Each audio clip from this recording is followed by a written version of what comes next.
Oh, Kuntineng, mag-aaral ka?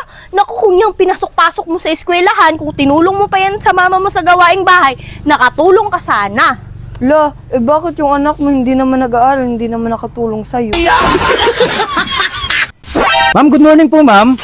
Nandito po ba si Jennifer Orcalis, ma'am? Ay, wala po siya ngayon, sir. Umalis. Umalis? Opo. Sayang. Ngayon pa naman sana yung release ng card niya, ma'am.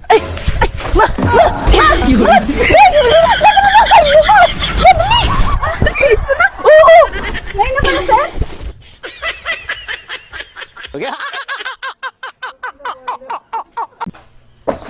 Ayoko na! Oh, bakit ang init ng ulo mo? Gumagawa ka lang naman ng assignment mo, ah. Pa, paghugasin niyo lang po ako ng pinggan kaysa gawin ko po itong assignment namin. Bakit? Mahirap ba yung assignment nyo? Ito po. Tingnan. Tara na, anak. Maghugas na lang tayo ng plato. Tutulungan na kita. Tara pa.